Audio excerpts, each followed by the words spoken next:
Hi friends, ಎಲ್ಲರೂ ಹೇಗಿದ್ದೀರಾ? Welcome back to my channel. Friends, ಇವತ್ತು ನಾನು ಒಂದು ಸ್ವೀಟ್ ರೆಸಿಪಿಯೊಂದಿಗೆ ಬಂದಿದ್ದೀನಿ.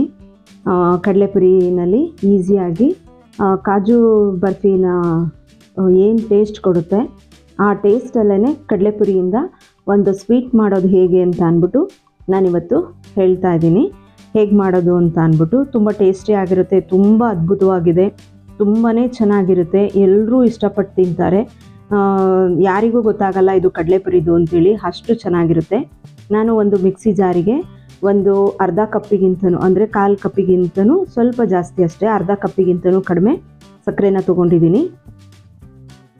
ಇದಕ್ಕೆ 3 ಏಲಕ್ಕಿನ ಹಾಕ್ಕೊತಾ ಇದ್ದೀನಿ. ನೀವು ಎಷ್ಟು ಕ್ವಾಂಟಿಟಿ ಹಾಕೋತೀರಾ ಅದ್ರ ಮೇಲೆ ಡಿಪೆಂಡ್ ಆಗಿರುತ್ತೆ. ಈಗ ಇದನ್ನು ಮಿಕ್ಸಿ ಜಾರ್ಗೆ ಹಾಕ್ಕೊಂಡು ನುಣ್ಣಗೆ ಪೌಡರ್ ಥರ ಮಾಡ್ಕೊತಾ ಇದ್ದೀನಿ. ಏಲಕ್ಕಿ ಹಾಗೂ ಸಕ್ಕರೆನ ಈ ರೀತಿ ಮಿಕ್ಸಿಗೆ ಹಾಕ್ಕೊಂಡು ನೋಡಿ ಪೌಡರ್ ಮಾಡಿಕೊಂಡೆ.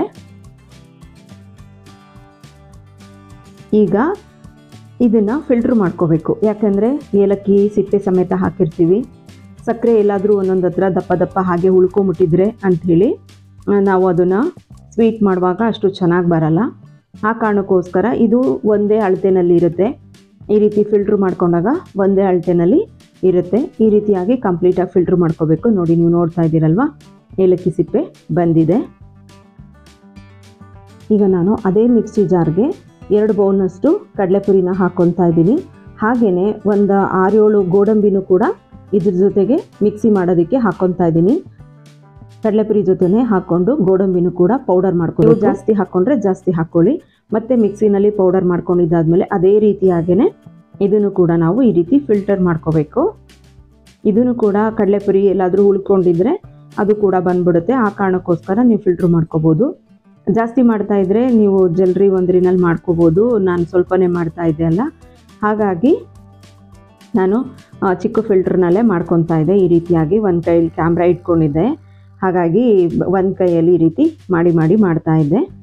ನೋಡಿ, ಅಷ್ಟು ವೇಸ್ಟ್ ಬಂದಿದೆ, ಅಂದರೆ ದಪ್ಪ ಇದೆ, ವೇಸ್ಟ್ ಅಂತಲ್ಲ ದಪ್ಪ ಬಂದಿದೆ ಅಂತ ಅಷ್ಟೇನೆ. ಈಗ ಫುಲ್ ಅದನ್ನು ಕೂಡ ಇನ್ನೊಂದು ಸ್ವಲ್ಪ ಏನಿತ್ತು ಕಡಲೆಪುರಿದು ಅದನ್ನು ಕೂಡ ನಾನು ಈಗ ಫಿಲ್ಟರ್ ಮಾಡ್ಕೊತಾ ಇದ್ದೀನಿ. ಎಲ್ಲನೂ ಇದೇ ರೀತಿಯಾಗಿ ನೀವೆಷ್ಟು ಕ್ವಾಂಟಿಟಿನಲ್ಲಿ ಮಾಡ್ಕೊಂಡಿರ್ತೀರ ಅಷ್ಟನ್ನು ಫಿಲ್ಟರ್ ಮಾಡ್ಕೊಳ್ಳೇಬೇಕು. ಫಿಲ್ಟ್ರ್ ಮಾಡ್ಕೊಂಡ್ರೇ ಚೆನ್ನಾಗಿ ಬರುತ್ತೆ. ಈಗ ಇದಕ್ಕೆ 1/4 ಬಟ್ಲನಷ್ಟು ಮಿಲ್ಕ್ ಪೌಡರ್ನ ತೊಗೊತಾ ಇದ್ದೀನಿ. ಮಿಲ್ಕ್ ಪೌಡರ್ ಹಾಕಿದರೆ ತುಂಬ ಚೆನ್ನಾಗಿರುತ್ತೆ. ಮತ್ತು ಈಗ ಎಲ್ಲನೂ ಕಂಪ್ಲೀಟಾಗಿ ಮಿಕ್ಸ್ ಮಾಡ್ಕೊಳ್ಳೋಣ. ಈಗ ನಾವು ಈ ರೀತಿಯಾಗಿ ಕಂಪ್ಲೀಟಾಗಿ ಮಿಕ್ಸ್ ಮಾಡ್ಕೋಬೇಕು. ಎಲ್ಲ ಶುಗರು, ಕಡಲೆಪುರಿ, ಹಾಲಿನ ಪೌಡರು ಎಲ್ಲನೂ ಕೂಡ ಕಂಪ್ಲೀಟಾಗಿ ಈ ರೀತಿಯಾಗಿ ಮಿಕ್ಸ್ ಮಾಡ್ಕೋಬೇಕು. ಚೆನ್ನಾಗಿ ಮಿಕ್ಸ್ ಮಾಡ್ಕೊಳ್ಳಿ.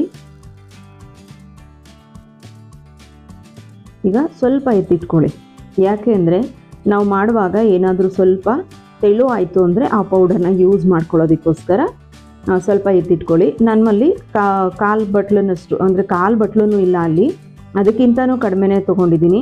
ಒಂದು 6-7 ಸ್ಪೂನ್ನಷ್ಟು ಹಾಲನ್ನು ತೊಗೊಂಡಿದ್ದೀನಿ ಅಂದ್ಕೊಳ್ಳಿ.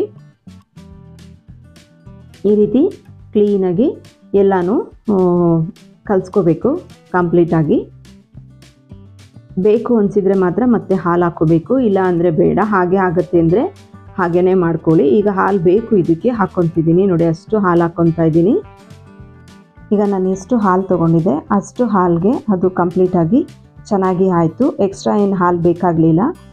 ಈಗ ನಾನು ಇದನ್ನು ಕೈಯಲ್ಲೇ ಕಲಿಸ್ಕೊಳ್ಳೋಣ ಅಂಥೇಳಿ ಸ್ಪೂನಿಂದ ಎಲ್ಲ ಏನು ಅಂಟ್ಕೊಂಡಿತ್ತು ಅದನ್ನೆಲ್ಲ ತೆಕ್ಕೊತಾ ಇದ್ದೀನಿ. ನೋಡಿ, ಈಗ ಎಕ್ಸ್ಟ್ರಾ ತೆಕ್ಕೊಂಡಿದ್ನಲ್ಲ ಆ ಪೌಡರ್ನು ಕೂಡ ಹಾಕ್ಕೊಂಡಿದ್ದೀನಿ. ಹಾಕ್ಕೊಂಡು ಕೈಲಿ ಈ ರೀತಿಯಾಗಿ ಕಲಸಿ ರೆಡಿ ಮಾಡಿ ಇಟ್ಕೊಂಡಿದ್ದೀನಿ. ತುಂಬ ತೆಳು ಬೇಡ, ತುಂಬ ಗಟ್ಟಿನೂ ಬೇಡ. ಈ ಮೆಜರ್ಮೆಂಟಲ್ಲಿದ್ದರೆ ಸಾಕಾಗತ್ತೆ, ಚೆನ್ನಾಗಿ ಬರುತ್ತೆ ಕೂಡ. ಈಗ ಇದನ್ನು ಒಂದು ಯಾವುದಾದ್ರೂ ಟ್ರೇ ಥರನೋ ಬಟ್ಲನೋ ಏನಿರುತ್ತೆ ಅದಕ್ಕೆ ಸ್ವಲ್ಪ ಬಟರ್ ಪೇಪರ್ನ ಹಾಕ್ಕೊಂಡಿದ್ದೀನಿ. ಹಾಕ್ಕೊಂಡು ಅದಕ್ಕೆ ಸ್ವಲ್ಪ ತುಪ್ಪ ಸವರ್ಕೊತಾ ಇದ್ದೀನಿ. ತುಪ್ಪ, ಬೆಣ್ಣೆ ಏನು ಬೇಕಾದರೂ ಹಾಕ್ಕೋಬೋದು. ಎಣ್ಣೆ ಬೇಡ, ಬೆಣ್ಣೆ ಇದ್ದರೂ ಹಾಕ್ಕೊಳ್ಳಿ, ತುಪ್ಪ ಇದ್ದರೂ ಹಾಕ್ಕೊಳ್ಳಿ. ನೋಡಿ, ಈ ರೀತಿಯಾಗಿ, ಯಾಕಂದರೆ ಅಂಟ್ಕೋಬಾರ್ದು ಅಂತ ಅಷ್ಟೇ ಹೊರತು ಬೇರೆ ಇನ್ನೇನು ಇಲ್ಲ ಹಾಕ್ಕೊತಾ ಇರೋದು. ಅದನ್ನು ಈ ರೀತಿ ಹಾಕ್ಕೊಂಡು ಕೈಯಲ್ಲಿ ಈ ಥರ ಪ್ರೆಸ್ ಮಾಡ್ಕೊಳ್ಳಿ. ಏರ್ ಗ್ಯಾಪ್ ಇರಬಾರ್ದು, ಆ ರೀತಿಯಲ್ಲಿ ಕೈಯಲ್ಲೇ ಪ್ರೆಸ್ ಮಾಡ್ಕೊಳ್ಳಿ. ಇದು ಏನು ಬಿಸಿ ಏನಿರಲ್ವಲ್ಲ, ಕೈಯಲ್ಲೇ ಆರಾಮ್ಸೆ ಪ್ರೆಸ್ ಮಾಡ್ಕೋಬೋದು, ಏನಿಲ್ಲ. ನೋಡಿ, ಈ ರೀತಿಯಾಗಿ ಕ್ಲೀನಾಗಿ ಪ್ರೆಸ್ ಮಾಡ್ಕೊಳ್ಳಿ. ಎಷ್ಟು ತೆಳು ಬೇಕಾ ದಪ್ಪ ಬೇಕಾ ಅದು ನಿಮಗೆ ಬಿಟ್ಟಿದ್ದು. ನಾನು ಇಲ್ಲಿ ಸ್ವಲ್ಪ ತೆಳುನೇ ಮಾಡ್ಕೊತಾ ಇದ್ದೀನಿ, ಹಾಗಾಗಿ ಈ ರೀತಿ ಪ್ರೆಸ್ ಮಾಡ್ಕೊತಾ ಇದ್ದೆ. ನೀವು ಕೈಯಲ್ಲಾದರೂ ಮಾಡ್ಕೋಬೋದು, ಸ್ಪೂನಲ್ಲಾದರೂ ಕೂಡ ಮಾಡ್ಕೋಬೋದು, ತೊಂದರೆ ಇಲ್ಲ. ಕೈಯಲ್ಲಿ ಮಾಡಿದಾಗ ನಮ್ಮ ಬೆರಳು ಗುರುತು ಹಾಗೆ ಬಂದಿರುತ್ತೆ. ಅದಾದಮೇಲೆ ನಾನು ಒಂದು ಸಲ ಈ ಥರ ಸ್ಪೂನಲ್ಲಿ ಈ ರೀತಿಯಾಗಿ ನಾನು ಪ್ರೆಸ್ ಮಾಡಿಕೊಂಡೆ. ಆವಾಗ ನಮ್ಮ ಕೈ ಬೆರಳಿನ ಗುರುತು ಅಷ್ಟು ಬರಲ್ಲ. ನಾನೀಗ ಬಾದಾಮಿ ಪೌಡರ್ನ ಸಣ್ಣ ಸಣ್ಣಕ್ಕೆ ಹಚ್ಚಿಟ್ಕೊಂಡಿದ್ದೆ ನಾನು ಈ ರೀತಿಯಾಗಿ, ಅದನ್ನು ಕೂಡ ಹಾಕ್ತಾಯಿದ್ದೀನಿ. ತುಂಬ ಚೆನ್ನಾಗಿ ಅನಿಸುತ್ತೆ. ಬಾದಾಮಿನಾದರೂ ಹಾಕ್ಬೋದು, ಇಲ್ಲ ನೀವು ಒಂದೊಂದು ಗೋಡಂಬಿ ಪೀಸನ್ನು ಬೇಕಾದರೂ ಹಾಕ್ಕೋಬೋದು. ಬಾದಾಮಿನ ಸಣ್ಣ ಸಣ್ಣಗೆ ಹಚ್ಚಿಟ್ಕೊಂಡಿದ್ನಲ್ಲ, ಅದನ್ನು ಸಣ್ಣ ಸಣ್ಣ ಪೀಸ್ಗಳನ್ನ ಬಾದಾಮಿ ಕಟ್ ಮಾಡಿಟ್ಕೊಂಡಿರೋಂಥ ಪೌಡರ್ನ ಹಾಕ್ಕೊತಾ ಇದ್ದೀನಿ. ನೀವು ಏನು ಬೇಕಾದರೂ ಹಾಕ್ಕೋಬೋದು. ಇದು ನೋಡೋದಕ್ಕೂ ಚೆನ್ನಾಗಿ ಅನಿಸುತ್ತೆ, ತಿನ್ನುವಾಗ ಬಾಯಿಗೆ ಸಿಕ್ಕಿರುತ್ತಲ್ಲ ತುಂಬ ಚೆನ್ನಾಗಿರುತ್ತೆ. ಅದಾದಮೇಲೆ ನೀವು ರೂಮ್ ಟೆಂಪ್ರೇಚರಲ್ಲೇ ಹಾಗೆ ಒಂದು ಅರ್ಧ ಗಂಟೆ ಇಟ್ಕೋಬೋದು, ಅಥವಾ 10 ನಿಮಿಷ ಕಾಲು ಗಂಟೆ ಫ್ರಿಜ್ಜಲ್ಲಿ ಇಟ್ಟರು ಕೂಡ, ಫ್ರಿಜ್ಜಲ್ಲಿಟ್ಟು ತೆಕ್ಕೊಂಡು ಕೂಡ ಯೂಸ್ ಮಾಡ್ಕೋಬೋದು. ತಕ್ಷಣಕ್ಕೆ ಬಳಸ್ಕೊಳ್ಳೋದ್ರಿಂದ ಫ್ರಿಜ್ಜಲ್ಲಿಟ್ಟು ಆಗಲೇ ತಿನ್ನಬೇಕು ಅಂತ ಅಂದರೆ, ಯಾರಾದರೂ ಮನೆಗೆ ಗೆಸ್ಟ್ ಬಂದಿದ್ದರು ಅವ್ರಿಗೆ ಕೊಡಬೇಕು, ಬೇಗ ಬೇಕು ಅನ್ನೋದಿದ್ದರೆ ಫ್ರಿಜ್ಜಲ್ಲಿ ಒಂದು 10 ನಿಮಿಷ ಇಟ್ಬಿಟ್ಟು ತೆಕ್ಕೋಬೋದು. ಇಲ್ಲ ಏನಿಲ್ಲ ಅನ್ನೋದಿದ್ದರೆ ನೀವು ಸ್ವಲ್ಪ ಹೊತ್ತು ಈಚೆನೇ ಇಟ್ಟು ರೂಮ್ ಟೆಂಪ್ರೇಚರಲ್ಲಿ ಇಟ್ಕೊಂಡು ತೆಕ್ಕೋಬೋದು. ನಾನು ಫ್ರಿಜ್ಜಲ್ಲಿ ಇಟ್ಟಿದ್ದೆ, ಫ್ರಿಜ್ಜಲ್ಲಿ ಒಂದು 10 ನಿಮಿಷ ಇಟ್ಬಿಟ್ಟು ತೆಗೆದು ಈಗ ಬಟರ್ ಪೇಪರ್ ತೆಗೆದಿದ್ದೀನಿ. ನೋಡಿ ಈ ರೀತಿಯಾಗಿ ಬಂದಿದೆ, ಎಷ್ಟು ಚೆನ್ನಾಗಿ ಕಾಣಿಸ್ತಾ ಇದೆ. ತುಂಬಾ ಅದ್ಭುತವಾಗಿತ್ತು, ತುಂಬ ಟೇಸ್ಟಿಯಾಗಿತ್ತು. ನಾನು ಒಂದು ಕೈಯಲ್ಲಿ ಕ್ಯಾಮ್ರಾ ಇಟ್ಕೊಂಡಿದ್ದರಿಂದ ಕೈಯಲ್ಲಿ ನೋಡಿದೆ, ಆಗಲಿಲ್ಲ. ಆಮೇಲೆ ನಿಧಾನಕ್ಕೆ ಈ ರೀತಿಯಾಗಿ ಕಟ್ ಮಾಡಿದೆ. ಹೊಡೆದೋಗೋದು ಏನೂ ಆಗಲ್ಲ, ಏನೂ ಹಾಳಾಗಲ್ಲ. ನೋಡಿ ಈ ರೀತಿಯಾಗಿ ಕಟ್ ಮಾಡ್ಕೋಬೋದು, ಆರಾಮಾಗಿ ಬರುತ್ತೆ. ನೋಡಿ ಎಷ್ಟು ಚೆನ್ನಾಗಿ ಬಂದಿದೆ ಅಂತೇಳಿ. ತಿನ್ನುವಾಗಲೂ ಅಷ್ಟೇ ತುಂಬ ಟೇಸ್ಟಿಯಾಗಿದೆ. ಯಾರಾದರೂ ನಿಮ್ಮ ಫ್ರೆಂಡ್ಸು ಅಥವಾ ರಿಲೇಷನ್ಸ್ ಮನೆಗೆ ಬಂದಾಗ ಈ ಒಂದು ಹೊಸ ಥರ ಸ್ವೀಟ್ನ ಅವರಿಗೆ ಕೊಟ್ಟು ನೋಡಿ. ಅವ್ರು ನಿಜವಾಗ್ಲೂ ನೀವು ಕಡಲೆಪುರಿನಲ್ಲಿ ಮಾಡಿದ್ದೀರಂತ ಅವ್ರಿಗೆ ಗೊತ್ತೇ ಆಗಲ್ಲ. ಈ ಹೊಸ ಥರ ಸ್ವೀಟ್ನ ಮಾಡಿ ಅವ್ರಿಗೆ ಕೊಡಿ, ಖಂಡಿತ ಅವ್ರು ಏನು ಅನ್ಕೊತಾರೆ ಅಂದರೆ ನೀವೇ ಮನೆಯಲ್ಲಿ ಪ್ರಿಪೇರ್ ಮಾಡಿರ್ಬೋದು, ಅಥವಾ ಬೇಕ್ರಿಯಿಂದ ತಂದಿರೋ ಕಾಜು ಬರ್ಫಿ ಇರಬೇಕು ಅಂತ ಅನ್ಕೋತಾರೆ. ತುಂಬಾ ಟೇಸ್ಟಿಯಾಗಿತ್ತು, ತುಂಬಾ ಚೆನ್ನಾಗಿತ್ತು. ಎಲ್ಲರೂ ನಮ್ಮ ಮನೆಯಲ್ಲಿ ಇಷ್ಟಪಟ್ಟು ತಿಂದರು. ಯಾರಿಗೆಲ್ಲ ಈ ಸ್ವೀಟ್ ಇಷ್ಟ ಆಯಿತು ಅಂತೇಳಿ ವಿಡಿಯೋ ಪೂರ್ತಿಯಾಗಿ ನೋಡಿ, ಲೈಕ್ ಕೊಟ್ಟು ಕಮೆಂಟ್ ಕೊಡೋದನ್ನು ಮರಿಬೇಡಿ. ಮತ್ತು ಯಾರೆಲ್ಲ ಹೊಸದಾಗಿ ನನ್ನ ಚಾನಲ್ ನೋಡ್ತೀರಾ ದಯವಿಟ್ಟು ಸಬ್ಸ್ಕ್ರೈಬ್ ಮಾಡ್ಕೊಂಡು ನೋಡಿ. ಈಗ ಆಲ್ರೆಡಿ ಸಬ್ಸ್ಕ್ರೈಬ್ ಮಾಡ್ಕೊಂಡವ್ರಿಗೆ, ನೋಡ್ತಾ ಇರೋರಿಗೆ ತುಂಬ ಧನ್ಯವಾದಗಳು.